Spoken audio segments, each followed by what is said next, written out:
Hello, everybody, and welcome to this week's episode of Magically Cruising, the cruise podcast where we share our personal cruise tips and reviews to help you make the most out of your next sailing.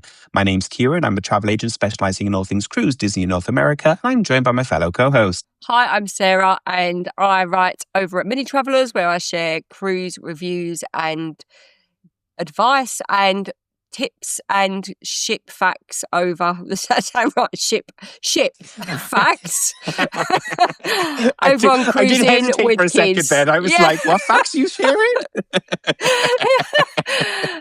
Over on cruising with kids. So one's real life experiences and one's all the other stuff in between. Fab, brilliant. And today, Sarah, we're going to talk about a topic that I kind of want to admit from the off, we don't have all the answers and we're not claiming to be experts in this topic, but I think both of us are quite passionate about the general conversation around the fact that cruise is very inclusive, both from kind of a, LGBTQ thing, which is kind of something that I'm really passionate about, down to kind of dietary requirements, which you've got a lot of personal experience in, but also kind of for medical needs and accessibility needs as well.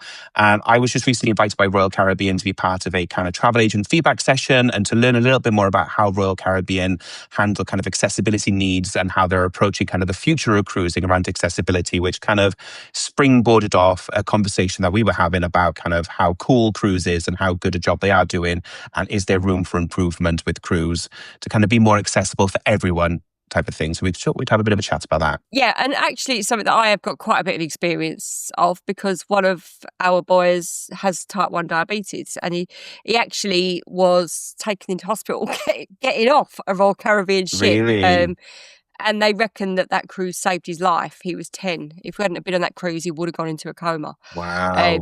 But all the activities and, doing the surfing, the flow rider, and everything that kept him busy for that week, it was going to happen anyway. And had we not been on that cruise, he would have gone into a DKA. So we were very lucky. But then He was 10, and we've always cruised with Royal Caribbean. And so I have got first-hand experience of what they're like with medical needs, and I've had a great experience, plus obviously being gluten-free myself. And that's the thing, like there's so much I want to talk about, because it was a really interesting session to learn a little bit more about, more specifically from Royal Caribbean's perspective of what they include in the umbrella of accessibility. Mm-hmm. And I didn't think that dietary requirements would be classed under accessibility, but they do class it because it is something that has a major impact on the operations of the ship, but also on the operations of people sailing. So it's a soft one, and it's not the kind of the headline, but I think it's an important one to talk about is allergies, because like I say, it took me by surprise how much consideration and thought Royal Caribbean are trying to put into moving forward with kind of how they build in the new ships to ensure that there are not gluten-free, but just allergy choices available across the ship, and how seriously they take it, because while it may be an intolerance for one person, it can actually be life-threatening to another person. So they do have to take it very seriously. Yeah, and they are amazing. And I've learned not to tell them that I've got a gluten intolerance in the restaurant, just to say I don't like it, because they will not let me have it.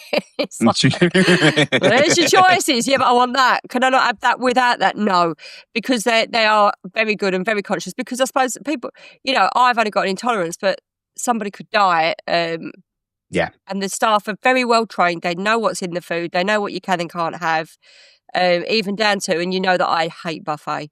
Not hate, I don't like buffet. And even down to the buffet when I've been in, because you see the manager once, and when you walk in that buffet, he finds you. I don't know how he does it. I don't know how. And I say he because in my experience, of the people I've dealt with have always been men. So that's just, and every time I've done it, I go on the first day when you're going to get a snack, and they show you what you can and can't eat. They offer to make you extra, and they're on the ball. They're really, really on the ball. Yeah. And that I've had bad experiences as well. So across cruising. But you've got to make it known. That's the key. And one thing I will say is not all cruise lines are created equal. And this is probably the reason why I champion certain cruise lines more than others.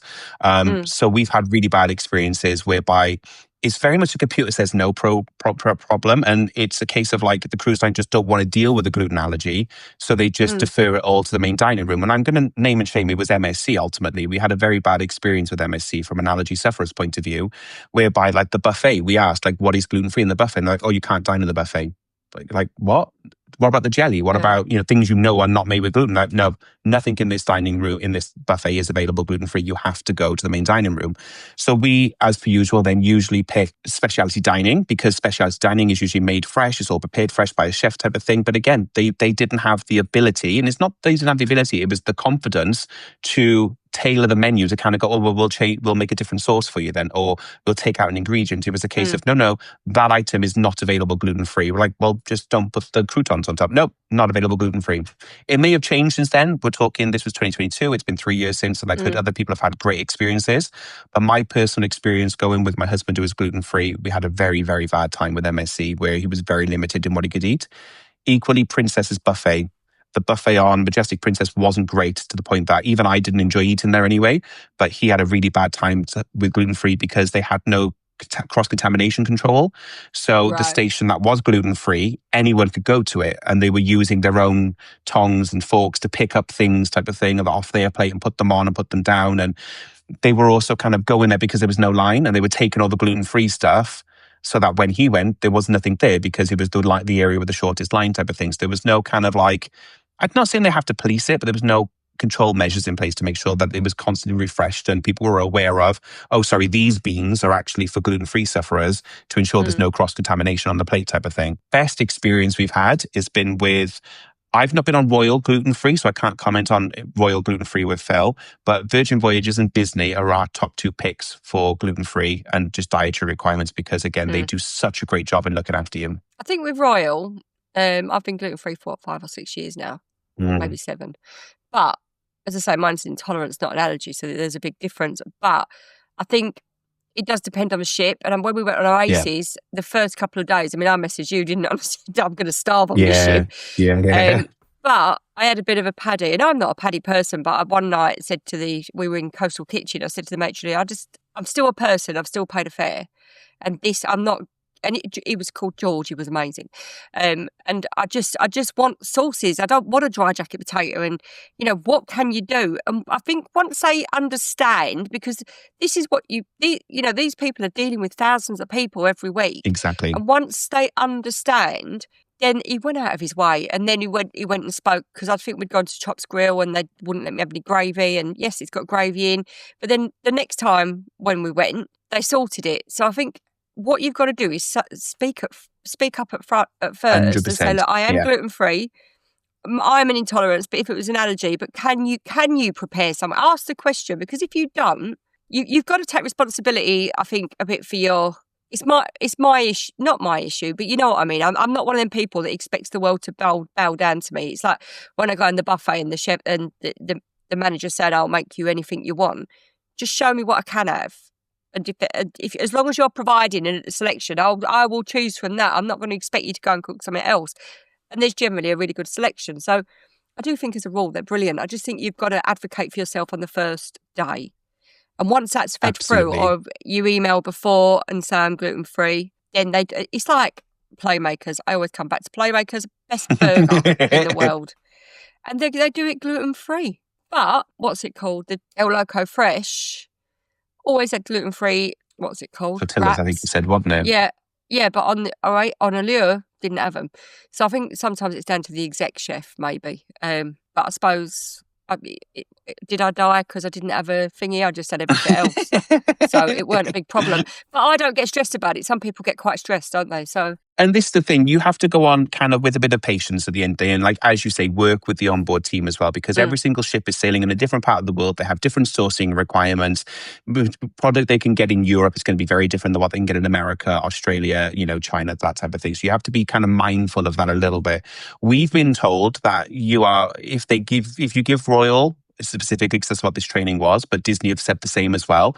If you've got a specific dietary requirement and you need a particular brand of stuff, so a particular brand of gluten-free bread you like, they won't guarantee it. They will never guarantee it. But if you give them notice, and it's usually 60 days plus before the sailing, if their sourcing manager, when they're ordering food for your sailing, can add an order on of that bread, they will try their best to get that food on for you. And where I kind of want to spin off of that, it was when we were talking about kind of kids with autism, and they have like texture issues. So they can only eat certain textures. So they like a particular brand of chicken nuggets, or they like a particular brand of burgers, if you get me, because they know how they taste and they got kind of sensory issues around texture. They've said to us they will definitely try their best to procure that brand of chicken nuggets if it is that level of kind of requirement for the child, that's all they will eat. They will only eat that particular brand of product. Again, you've got to give them enough notice, and they've given us the contact details of the department we need to contact, but just ring guest services if you book in direct. You shouldn't be booking direct, but that's that's not that's the sales pitch.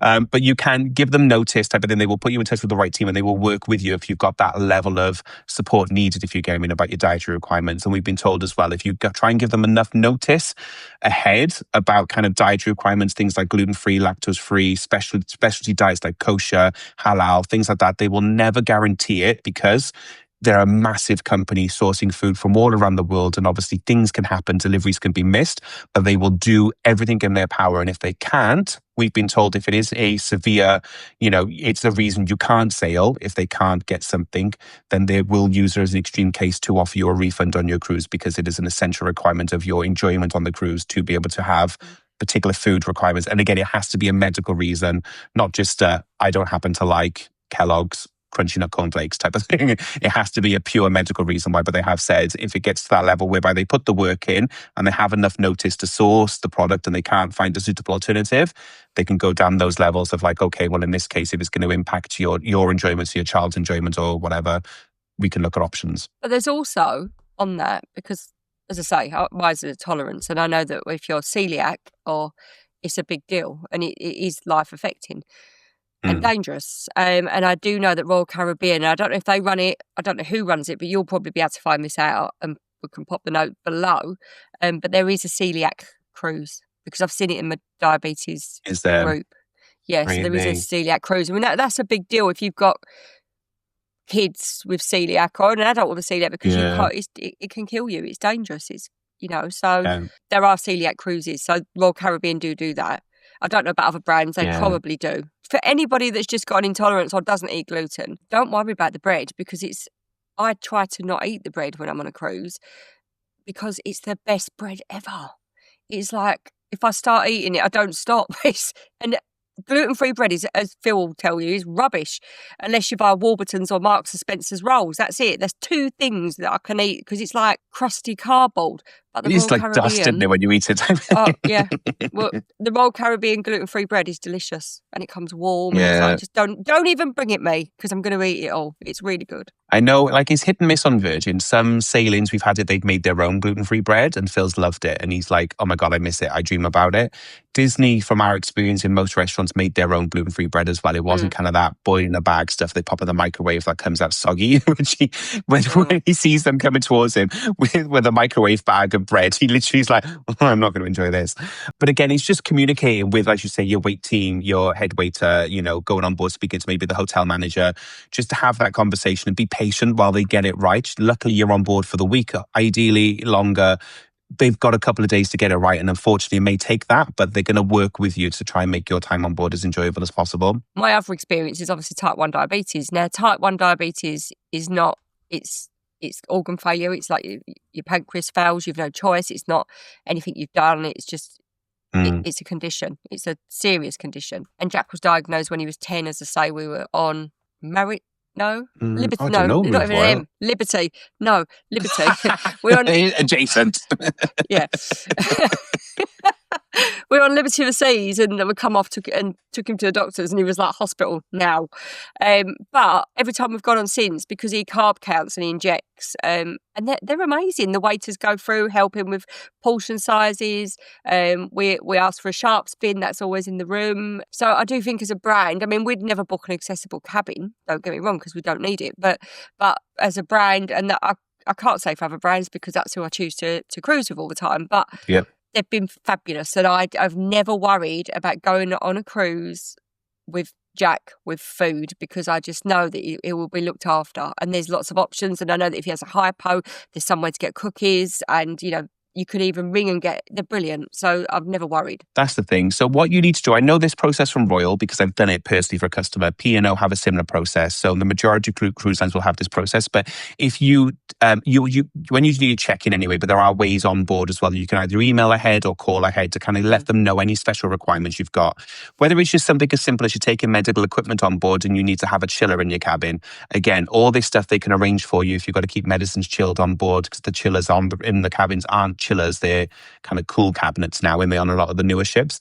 Things like that. If you need kind of distilled water for a CPAP machine, perhaps, or maybe for your medical equipment, again, they can help work with you to provide all that. They just need to know in advance. You can't just turn up with this stuff and hope they've got it. Strong chance they will, but it's just, if you want to make sure they've got it for you, just ring ahead or work with your travel advisor agent just to make sure that they're aware of all this stuff and they can make sure you've got your distilled water if you need it, your chillers, your sharps box, things like that. Like even at that level, if you're not full kind of, need a mobility and you need a disabled, an accessible cabin, you've got that support in place for the little things you may need. Again, all the cruise lines are great at dealing with this, but again, it's all down to giving them enough notice and time to kind of put that in place for your sailing. Do you know what I noticed the other day, actually? I'm looking at the moment at booking a celebrity cruise. And when I was looking, there was a different cabin. And I clicked on it and thought, oh, that looks a nice cabin.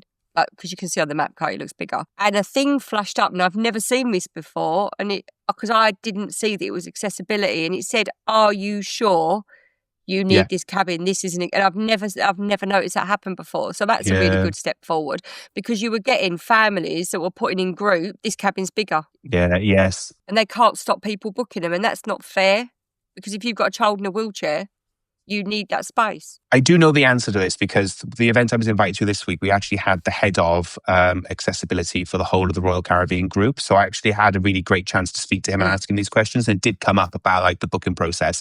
The reason why they can't lock those cabins off is because of, obviously, it is against kind of the American rules, especially, and we have it over here as well, to ask people what your disability is.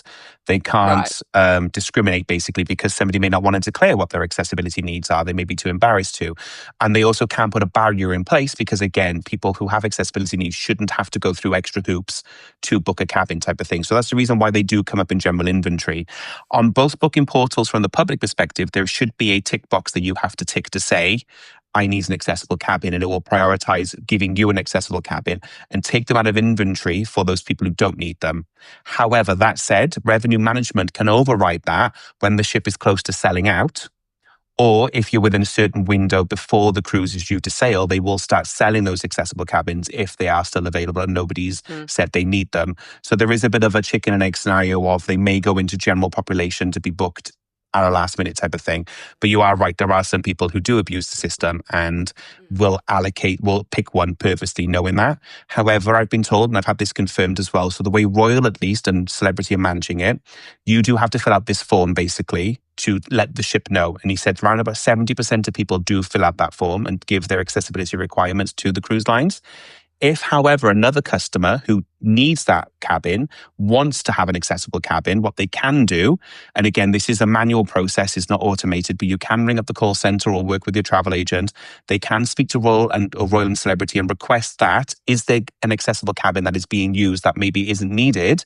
They can log into each individual sailing and see who has fulfilled that form and said, these are my requirements. I need a commode. I need, battery power. I need this, that, and the other. If they haven't put a request form in, they can make a manual phone call to those customers who have said they want an accessible cabin but not declared why they need it, and possibly then force those people out if they've accidentally booked it when they didn't need it, and free that cabin up for somebody who is willing to do the requirements form to ensure that they are getting the cabin they do need, versus somebody who's accidentally booked it. We're not going to assume, but accidentally booked it because they get a bigger cabin type of thing. Or they may have just not noticed. It is possible.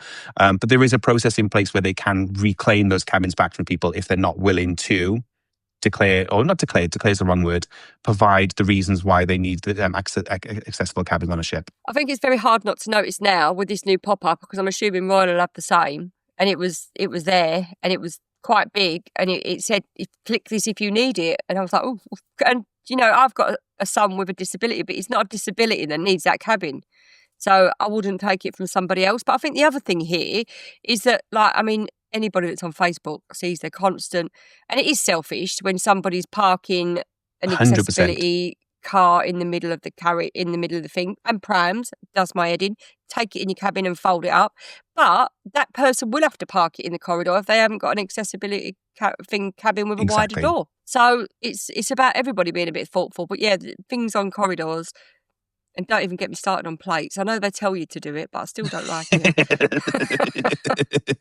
I do it, to be honest. I can't stand the smell of leftover chip sauce in my cabin, so I'm straight outside. But they tell you to, don't they? When you ring and say, can someone Yeah. come and get it? And they say, put it on the corridor. And it's like, oh. Yeah. But when you walk down and it's all there. Did they bring up dogs when you did your training? They did, but in what level did they bring them up? Well, because obviously that's being abused, isn't it? I mean, when we were at our transatlantic, I got talking to a man and I didn't really know how to ask. And Chris said I shouldn't have asked, but I was curious.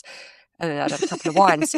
So I said, what is your dog's superpower? Because I thought, how do I put it? So I said, what's your dog's superpower? And his wife was epileptic. He went, that's a really nice way to ask. He went, because some people are just really, But yeah, so his wife was epileptic. So he needed that dog with him.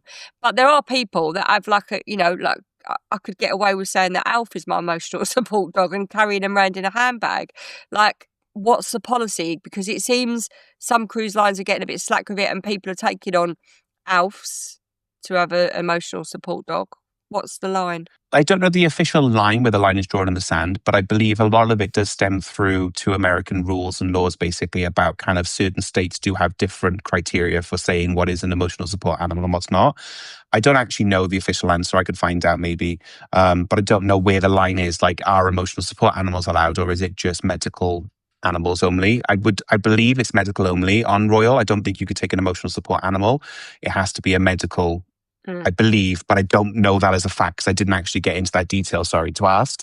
But from everything I've seen with the stuff I see, at least anyway, it generally has to be they have to have a medical reason, like an epileptic dog, a heart sensing dog, CNI dog, all that type of stuff. I believe it has to be at that level, and they do have it. I could probably Google it and check, but I don't actually know. But I now have the contact details of the person if I ever needed to go straight to the head of the team to ask that question. It's more what you see in Facebook groups, isn't it? When you got someone with like a dog that big on their knee and it's like, I don't know. I mean, Alf would love a cruise, but I wouldn't love a cruise with Alf. I wouldn't want to cruise with Milo either, no. I'd find it too stressful. According to the Royal Caribbean Terms and Conditions, evidence that the dog is a service dog is helpful but not required, such as ID cards, written documentation, presence of a harness or tags, or a credible verbal assurance that the person with disability is using the dog. And then they tell you the size of dog they allow. Yeah, there is no... It's a really woolly one, isn't it? There was 3 on our cruise, but they were clearly all service dogs.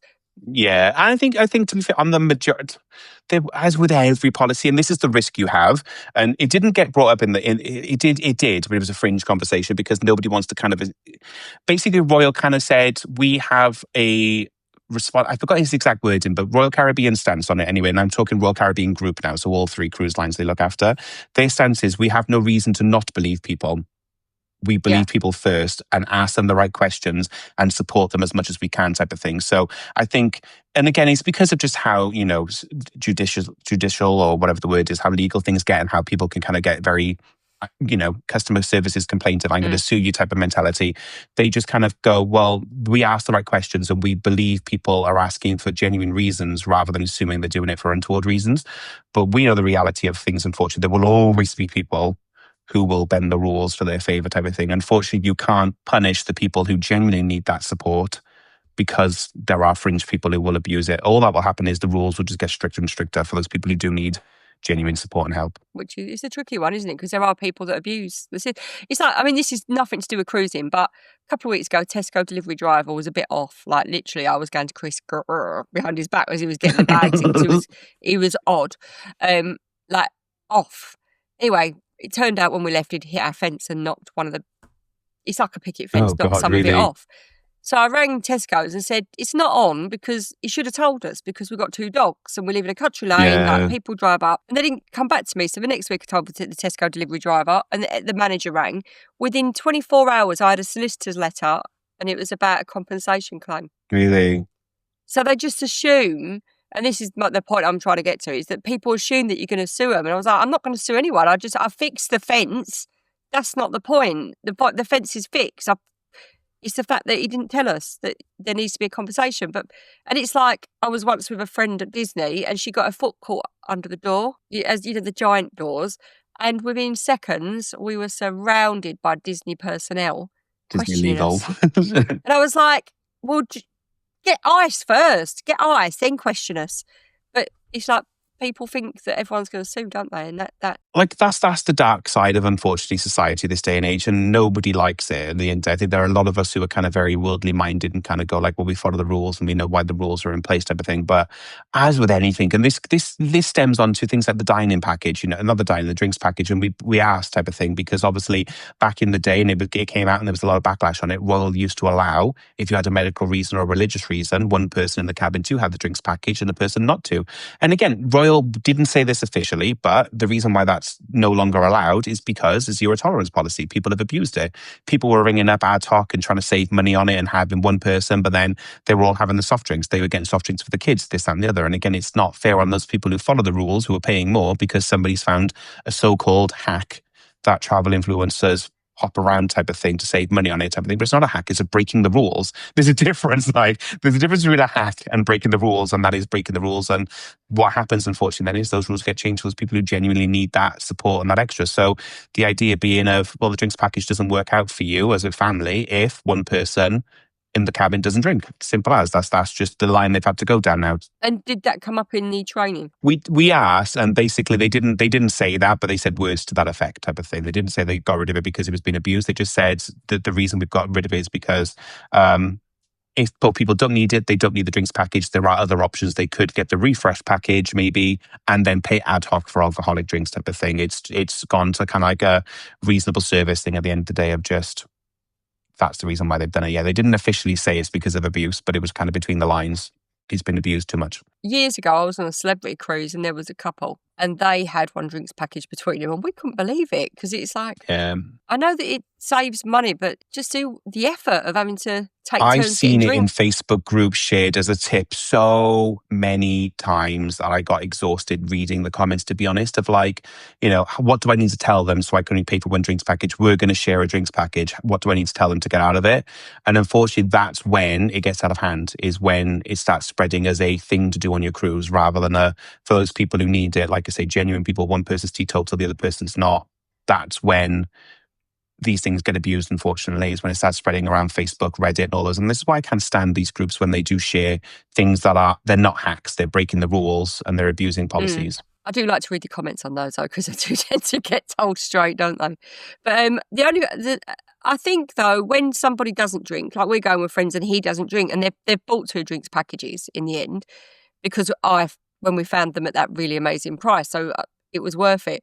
But also, like, if you're a Diamond member and you're getting your 4 free drinks and you're allowed to share them, so that means one of you gets 8 drinks. And I think then that should be all right, because you're not going to abuse it, are you? But I think other people have ruined it. Oh, no, then that's what it comes down to. Anything. Anytime you look at when a policy gets changed or tweaked, when it's something like this, at least anyway, is because usually there's a large minority, and they're not that big of a minority, but there's a large proportion of the public who are taking advantage of it, basically. Do you want to talk about cognitive disabilities a little bit more? Because I know you've got a friend who has a child, I think you've said in the past, haven't you, who has some form of cognitive disability. So I know from customers I've helped on board that Royal Caribbean do a lot for cognitive disabilities and awareness, but they don't talk about it as much as they probably should. And I know a couple of incentives they're looking to introduce to help, and that they think there is a big focus for them for next year to kind of improve kind of their information that's available to people. And we come up with a couple of ideas for them as well to take forward of how it may help those people.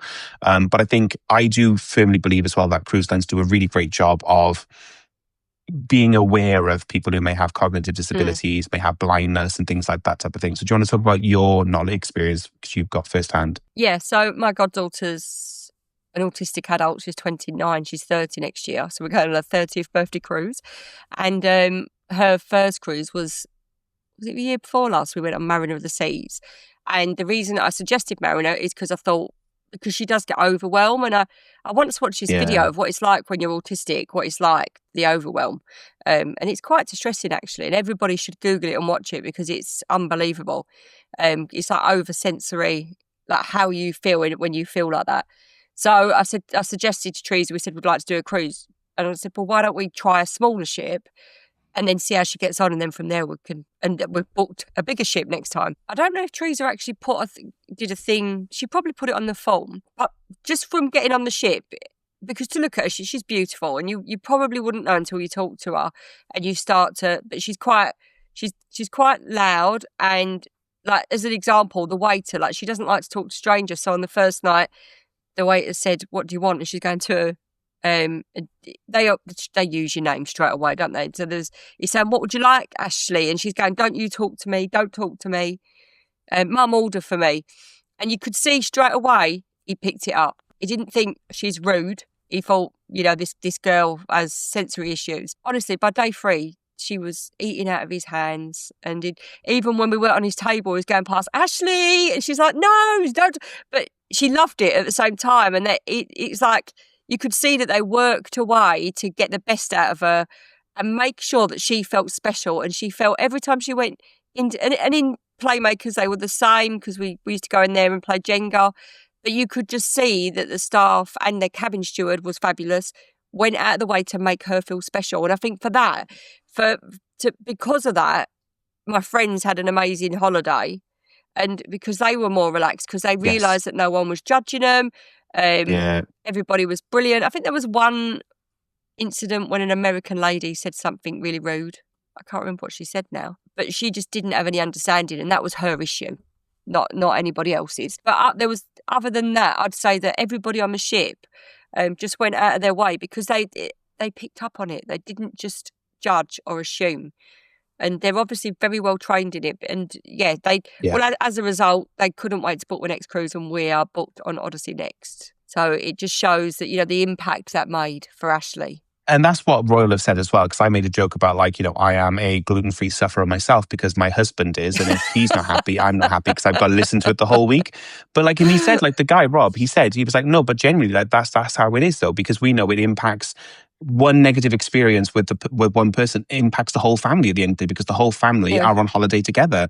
And that's what Royal are very aware of, and a lot of the cruise lines, like I say, Disney, Virgin, they're all very good at working with you type of thing. I think I don't think there's any cruise line that would be bad. I think just other cruise lines would be better than others. And I think definitely Royal Celebrity leading the way in kind of, awareness of kind of cognitive disabilities. One thing they're talking about, they're looking to introduce them next year, and I know the theme parks do a really good job of it, is to do kind of a sensory map ultimately to share with families before they get on board of the ship that shows kind of areas that could be loud, areas of the ship that are going to be quieter at different times type of thing. So those families can navigate the ship then and go, okay, well, during the lunchtime period, these lounges aren't being used. So maybe we can go there to get some quiet time to kind of, calm down the oversensory issues. Obviously, there's about this food stuff we've talked about, they're doing work with that. They've also talked about kind of maybe giving people a little bit more information about kind of peak times, especially with embarkation day, because embarkation day is overwhelming for everyone. I think that was a general conversation that came out of the group of day 1 is quite stressful. There's a lot going on, a lot of people pushing around type of thing. So there's a bit of a conversation about how to manage that with people who maybe have, autism. Is it a case of getting them on earlier when it is quieter, so they can familiarize themselves with the ship when it's quiet? But the downside that is they're going to be on the ship during the peak time when everyone's around and not in their cabins. Or is the conversation to move them to later and having them embarking around about 1-2 o'clock time, so cabins are open and then people are spread out a bit more because they're not kind of gathering in public spaces and taking up public space. And then they got maybe a quieter embarkation because the port is empty, and then people are spread out a bit more type of things. There's a bit of they're having a conversation about kind of what they can do and what the right option is for that, when to get people on board maybe, and to have that conversation with families. But again, it comes down to that pre-embarkation form of, you've got any sort of kind of accessibility needs, whatever they are, it's making sure the cruise line are aware of it so they can have that conversation and plan for it and work with you. And if these schemes do come into place, they've got the power to kind of then contact you or at least send you the right pre-cruise comms communication, so that this is what may help you have a better experience when you are sailing with us. I mean, I'm going to say Royal Caribbean again, but right, and here's the thing. I know that I don't want to call myself an influencer because I'm not really. I write about travel on our blogs, but I pay for my travel. and I choose Yeah, to cruise on Royal Caribbean. And it's not that I don't want to cruise on any other, but why take that risk when I find something I'm happy with? So that's why I am like a stick of rock. absolutely. Yeah, yeah, yeah. So that's why I'm like, but on Royal Caribbean, it's like get boring. But when on embarkation day on Mariner, and I think we were Port Canaveral, so we got like, it was an hour taxi, and she was in a bad mood in the morning, Ashley. And we got to the port, and I said to Teresa, honestly, don't even worry because it's quick. And that's one of the reasons Yeah, we yeah, changed yeah, yeah. Ravina, because I said that doesn't look like fun. Um, Yeah, and we changed it to Rome, and she couldn't believe it because you go, and it is also quick. Like at an airport, she'd it get like is. the lanyard, and I didn't even think of doing anything like that or asking for anything like that, because I don't think I've ever had a long, slow embarkation with Royal Caribbean. So, and it wasn't an issue. It was like in, check, on. It's a moving thing, isn't it? It's not. I think that from a perspective of if you've got any sort of needs, it is nice and quick and easy. And like for Jack when he was little, I always knew there was going to be cookies. So when you get to the Yeah, pool, they have the table, don't they, with tea and coffee, water and cookies. So I knew obviously you carry food if you're diabetic in case you go low. But I knew when we got to the pool, if there was a bit of a queue, which there very rarely is, there was cookies. So that's it's the little things that just make it easy and make travel. I just think that it's so well thought out. There's such a lot of staff. When they were younger, there's no way I'd have gone in a hotel, an all-inclusive hotel with him. no, really. We once went to an all-inclusive hotel in Tenerife and it was fine, but you've got like young kids that are local that are working there. They don't know about special needs and disabilities No, and getting carbs wrong that could send him into a coma, whether it's too low or if it's too high is dangerous. They're local people, aren't they? They're not people that have had the training where these on cruise ships, they're so intensively trained. Like my yeah, kids never went yeah. to a kids club on land, ever, ever. I wouldn't allow it. The first time I let them go on a ship, they've never looked back. And that's why we Do you get cruised. what I mean? Yeah, Because totally. these people are trained. They're on the ship. They're there to do a job. Yeah, I mean, there's people that go, they work really long hours. Of course they do. They've chose to go there and they're good at their job and they're there. And they're trained. So these people are there Mm. to make sure that they carry out their requirements, look after the people, understand, know what nut allergies, know what you can't eat, they know all this stuff. And that's why I've always felt safer. And this is why I will say as well, like, especially around dining, because obviously kids clubs are so great. And that's where, again, you speak to the youth activities coordinator, you speak to the team there and let them know the requirements and issues. And if you're concerned, they sometimes have open hours where you can go in at the same time as well and just check that your children are okay in the environment. But definitely, like, if you have somebody who has maybe dietary requirements or you have some kind of needs around dining, especially, unfortunately, and I know it's a new perk with this anytime dining that we all love type of thing, but I do think you may have to consider looking at fixed dining because then you're going to have the same waiter who's going to be able to look after you and get to know you type of thing. And it is one of those like trade-offs, unfortunately, that you have to have of you do have to have a more regimented dining time than you would normally get if you didn't have any of these needs. But that's going to be my advice, at least anyway, of making sure you're going to get looked after better is to possibly consider looking at fixed dining or possibly dining at the same time if you do have anytime dining. I know when we were on Celebrity, for example, they said like, well, you can still do anytime dining, but if you want to come at say 7 rather than 7:45, the second seat in, we'll make sure we've got your table ready. So then they know Phil's gluten-free is arriving and they can prepare for Phil's gluten-free because they know when he's coming.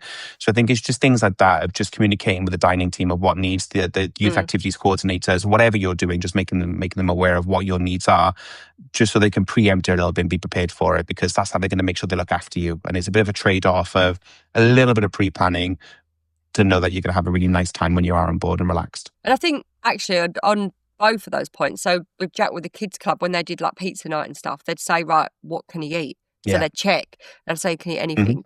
He knows, he understands his finger pricking, nobody needs to do it with him. But I also had a pager, and I think there was only once they paged me and said he feels like his sugar might be low, so we went up straight away. But they paid you and you can just go and call them. And with the dining, I can't do fixed dining. I'm really bad at it. So I've always done anytime dining. Now, the difference I've found is when you do fixed, you can order from the next night's menu. Yes. Yeah. So that, and then they make stuff specially and they can go, oh, right. I mean, one night it was like, we can do your baked Alaska, but gluten-free. I was like, oh my God.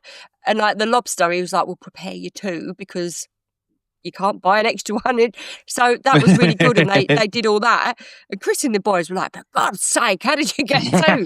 I was like, well, but when you go and you just do any time, you have to accept what's gluten-free on the menu. And there are choices, but it's limited. But they go out of their way to make extra stuff for you if you order the night before. And that's the thing. It's just like you can still get good service at anytime dining. It's just they can prepare better for you if you're on fixed dining.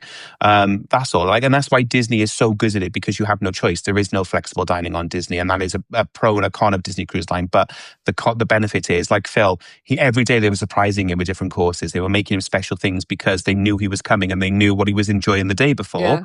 They were having a debrief and chatting about what he enjoyed, what he liked, and they were trying to surprise and excite and delight him, or magical moment him, as Disney call it, to make sure that he did come away blown away by how great the food was. So it's a conversation me and Phil are having. So I said to him, like, we may have to consider going to fixed dining to make sure you have a good time, because it's the way you get the best service. Is they know when you come in, they know what to look after for you. Speciality is another one, but not everybody wants to pay for speciality dining. But that is another one because things are made to order. They're not mass catering for thousands of people at a time. They're doing it, as it is ordered in general type of thing. So even though it's a set menu, they can sometimes adapt things easier because it is all made there and then, and that's what you're paying speciality for. When we were on Oasis, I mean, that was in Coastal Kitchen, but still, I mean, because the waiter on Odyssey in main dining was equally as amazing, but there was this Jamaican, I can't remember her name, she was an amazing waitress, and every night she'd come out and she'd be like, got you an amazing dessert tonight. Chef make you something amazing. Love that. I know, and I was like, oh my God, I don't want to eat it. I was like, I can't eat the dessert every night, but I was eating it because she'd gone out of her way to get me dessert.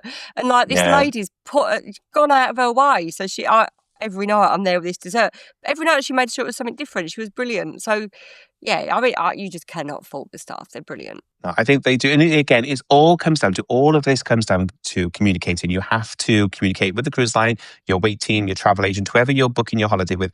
Don't feel like you're burdening people with information type of thing, because that's how we as a travel agent, but also as the cruise line, make sure you have a great time on your holiday. Because the more information we have, the more we can tell people to make sure we can do whatever we can to kind of make sure you have a great time. The other one as well is, and it's not something that I'm very confident in talking about because it's not something I've had a massive experience with, but it's mobility, disabilities as well. But I just want to briefly talk about, again, I'm talking about Royal, but that's because I was invited to an event by Royal. Other cruise lines, I am available. I am easily bribable. I'm not. My services are...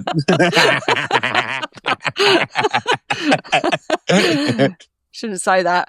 No one invites me on cruises anyway. I pay, so it doesn't matter, does it? I'm choosing. This is why these things are so great, though, because like over one session, I've become an advocate to talk about how great, accessibility is by Royal Caribbean. And I've learned directly from the person who's responsible for championing, all these things within Royal Caribbean. And I'm open to learning at the end of the day because it is an interesting topic.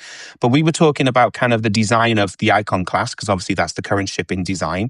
And we were also talking about the design of their private islands. And he said they're working to ensure that all their private destinations, both Mexico, Perfect Day, Paradise Island in Nassau, they're trying to make them as accessible as possible from the design point of view. And he said the design team have brought his team in to look at things, and we're talking things as simple as, like, the example they used was the tables. So one of the tables in the original design, they had kind of like 4 stuck out legs, like pronged legs.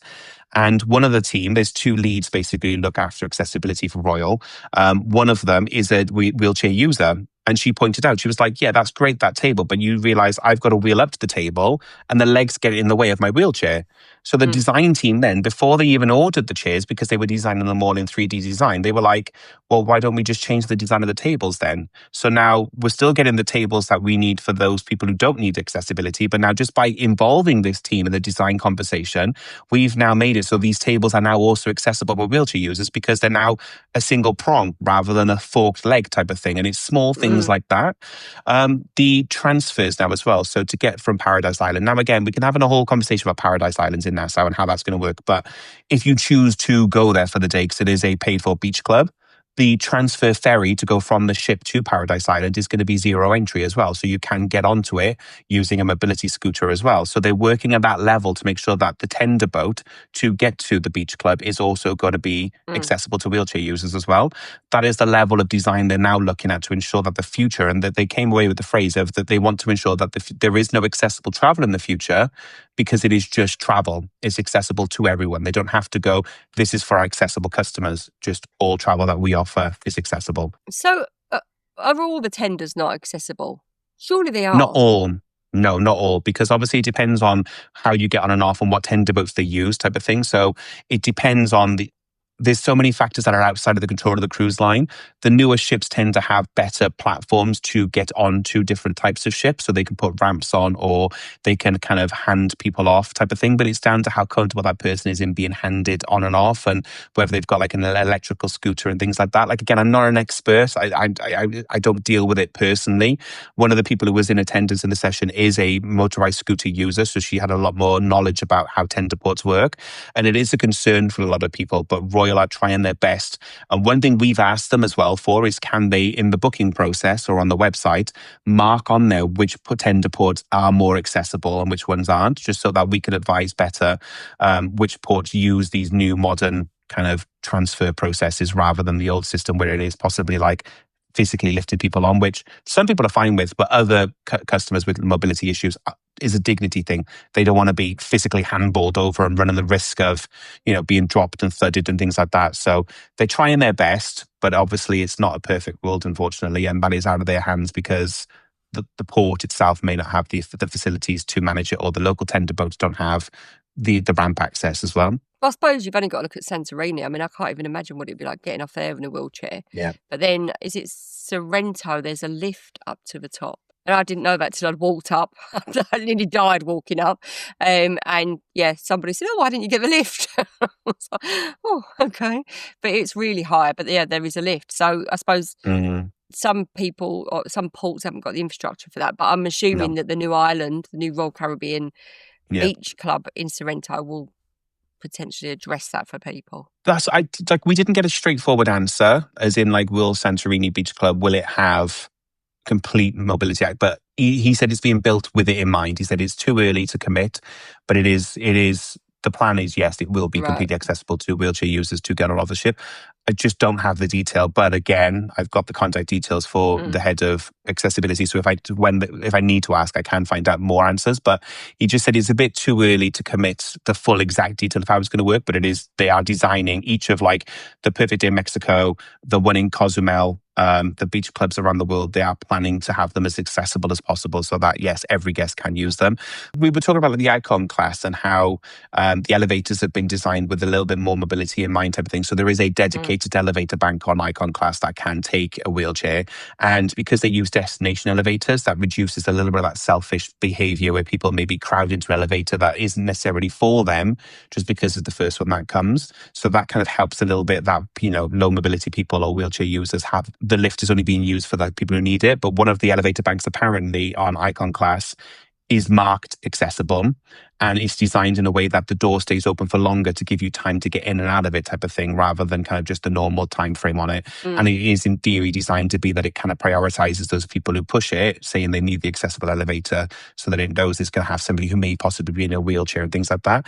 There's some early conversations about embarkation day, whether or not there is one elevator in each of the banks that will be marked as accessible needs. So it will be signposted rather than managed. But again, just so that people are aware of, this is the one that could possibly be needed by somebody with a wheelchair, crutches, low mobility, that type of thing. So again, it's just kind of a soft notice to say to people, please be a bit more considerate that there may be somebody with mobility issues using this elevator bank. It does. I'm really bad at judging, elevator judging, because I will only use the lift if I'm going up like 8 floors, 7 floors. Yeah. And I've got heels on, or like in the day we just do the stairs because you're eating more. So it just makes sense to do the stairs. Now, I get that not everybody can do the stairs, but that's why the lift should be for those people. And sometimes you watch people get in and they're fit and healthy. Yep. And I know that some conditions are invisible, but if you can walk, you can do one, and they'll go one, down one, not even up. My bugbear is the people who like call an elevator to go up, but they're actually going down, if that makes sense. Or they see one for going down and they get in it anyway, knowing they're going up, and they'll just take up a space in it rather than wait the extra couple of seconds for the one that is actually going the direction they want. I do that because I think, well, I'll just get in and then I'm going up, then going down. So I do that because I think, well, what's standing here? Yeah. See, I'm judging I you. didn't think I'm that the was a person bad judging thing. you. But no, I'm never going to get a lift down though. I'm never getting a lift down because I would walk You know what I mean, down. though? So, like, whatever direction, it doesn't matter which way type of thing. But like, you call one going down, and one is going up to like the deck, 2 decks above you, and you get in that one. You've got to go up, and then you're then going to go back down. But annoyingly, what happens? It means then. What if you were on deck 5 and it was only going to deck 4 and then up? Like, why is that a problem? Because then loads of people could get on the deck 4 and you can't fit in again. So when it comes up, it's full. But the problem is you've called an elevator to go up. That elevator's going down. So another elevator is going to go up, but stop on your floor waiting for you because it thinks you need to go up and it's prioritized one going down. And it's just then going to change the way the lifts are allocated then because obviously you're in an elevator that wasn't that called for you to go up. Honestly, is such a bugbear of mine. This is why destination elevators are great. I don't get them really unless, as I say, unless I'm like absolutely exhausted. But what we tend to do is even if it's like, so when we were on deck 5 and we're going up to deck 17, I'd do 4 and then get the lift. Oh, yeah, no. Yeah, if it's like 4 decks or more, then I'm an elevated person, especially going up because my knees are bad. Going down, I'm okay with, but if it's going up, if it's 4 decks or more, not always, but I will often, especially like late in the day when I'm tired, I will always use an elevator. I'll walk what I can. I'm ashamed to admit it. Or I'll take my heels off and walk up because I'd rather not be in the lift because people cough and I don't like that when lifts and then they touch the door or the buttons and that's like I touch everything with my sleeves. I'm really bad. Yeah, you're really good. I'm not. I'm so bad. I touch everything and then Phil goes like, sanitize. I'm like, just touch more things afterwards. Opening doors in toilets. And if I haven't got a sleeve on, I'll use a bit of a dress sometimes. I've just got it's an interesting conversation, but I do go down to go up. Sorry, that's my bad. It's me. I'm the one judging you then as well. And I'm called a lift they don't need. Yeah, but if you went up one, I'm judging you. And that'd be me as well. Like, lazy. Look at my knees. My knees. The only thing then before we wrap up, the only thing I want to say before we wrap up then is so accessible cabins, it does vary by brand because every brand has different booking cycles. I know from first-hand experience with Royal Caribbean, limited cabins sell out. We brought this up on the last episode. Limited cabins sell out straight away type of thing. There's only a handful of accessible cabins. The newer ships are better than the older ships because there's more cabins available, but accessible cabins go first. So unfortunately, you are somebody, you will have to put a deposit down sooner than other people and plan ahead. As I've mentioned, there are ways around it that you could possibly ask the cruise line to double check if any of those accessible cabins are actually being used by people who need them. But just in general, if you are somebody who needs accessible cabins, the earlier you book, the higher chance you've got of obviously being satisfied because you'll get those cabins. There are only so many on each ship. That is my biggest tip type of thing. The cabins are great, but everyone's requirements are different. It is hard to get information on a lot of stuff. And I learned a lot of this stuff about kind of like access bars, which side are the access bars on the toilets, how tall are the beds and all that type of stuff. Not all that information is available. The one tip Royal Caribbean gave us is the American cruise lines for kind of Royal, they tend to follow the American, I forgot what the board is. Oh God, there's the American board for like disability rules. Whatever their guidelines are anyway, they follow American laws and rules around what height things should be, what type of bar they should be. So in general, if you're ever wondering how high is the mattress going to be and what space is the clearance going to be, they will generally always follow American guidelines rather than British guidelines, whereas vice versa. P&O, for example, will follow British rules type of thing. So generally how high things will be within the guidance of UK law. So that's the only advice I can give. They are working to make more of that information available to us as we book. That was part of why they brought us on, was to kind of go, do you want this information? I'm like, I've never come across it, but I learned that it is something that people do need to know before they book a cruise. So I'm a big firm believer of the more information we have, the better we can service customers. So Royal are working to make a lot more of their information a bit more publicly available rather than trusting online searches or Google, which, as we all know, can be fallible. So I think it's just that basically of just pack your patience, I guess, and just be kind of aware of you do have to work with a cruise line or your travel advisor a bit more. Why am I saying travel advisor? I've been listening to one of I know what it is. My CRM system's American, and I've just been watching a webinar before this, and they always say travel advisor, and I'm desperately trying to get them to have a British English option to say travel agent or travel consultant. Yeah, and I just started saying travel advisor. You still should just be saying me. I know, but I'm trying to be agnostic because as much as I do sell on this podcast, it's not designed to be a sales platform. I know, but if you you do should want to book book with me, through Kieran because he is brilliant, and I've driven him to the edge this year, and he's still my friend. We're changing cruises, so there's still time. So it is worth it.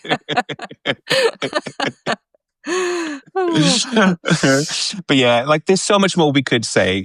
There's so much more we could say about accessibility, but that's why I'm really grateful because Sarah was only suggesting this. I didn't think we'd be confident to have this conversation, but I do think it's a great conversation to have. I think there's a lot of work the cruise lines are doing, and I think the cruise lines don't get enough credit for how much work they actually do, which is why I think it's great that Royal invited me to come along, but also why we're doing this episode as well, just to champion a little bit that don't be intimidated by cruise lines for whatever your accessibility is, no matter how kind of big your accessibility needs are, or whether they are something that you think, oh, it's only small, we know how to manage it. Don't be afraid to communicate with, someone like myself or the cruise line, because that's what they're there to do, to make sure you have the best holiday, regardless of your accessible needs.